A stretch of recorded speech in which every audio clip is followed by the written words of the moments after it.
A season like no other. Seasons Afterfall is out now on PC. It's a beautiful game and it offers some interesting gameplay mechanics. Seasons Afterfall starts you off as an entity, a soul.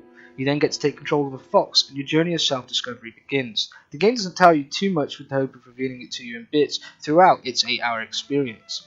The game's main pull is that you can change the seasons. Seasons Afterfall houses no moments of combat. It's purely a puzzle game that tries so hard to keep its pace steady for the player. Changing the seasons will inevitably change the landscapes. Mushrooms will spring to life in the autumn, whereas in the spring, rain will offer hopes of getting to higher places, the winter will freeze the lakes, and the summer offers solace from the other three. Seasons Afterfall has a few little critters here and there that aid you throughout, but the game's forest is largely devoid of life.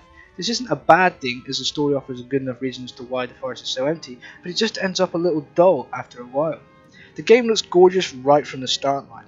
It has some really impressive artwork here, and while some may find some similarity with Ori and the Blind Forest, others will simply not. Personally, I found that in its own right, Seasons Afterfall is its own game, bearing no similarity at all to Ori and the Blind Forest. Its artwork is neat and distinct, everything looks like a painting that's run to life, and many of the game's moving parts flow extremely well. It makes for an impressive visual experience.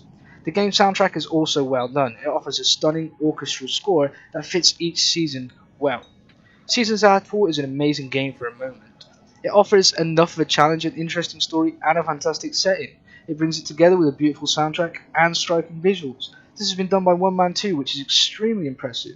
Sadly, the game ended up falling a little short. Seasons Afterfall had me invested for at least 4 hours, but after that, I felt like I'd already seen everything within the game.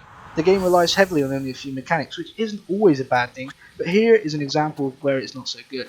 There is a ton of backtracking in this game. A little over 5 hours in and you've almost been everywhere. The repetition becomes slightly more apparent. The puzzles also seem to repeat, albeit with a different skin. You end up having to go here to find these things, only to go somewhere else and find them again. It just feels really frustrating. As a result, I actually had to take a break before boredom decided to set in. The fantastic orchestral score, which I stress that I definitely enjoyed throughout the entire experience, was brilliant, but it just wasn't there often enough. Some large amounts of time were just spent without any music at all, and this aided some slight boredom. Listening to the pitter-patter of foxball against the terrain for certain periods of time just sucked. Seasons Afterfall tries so hard to be something brilliant, and at times it offers something truly different from the norm.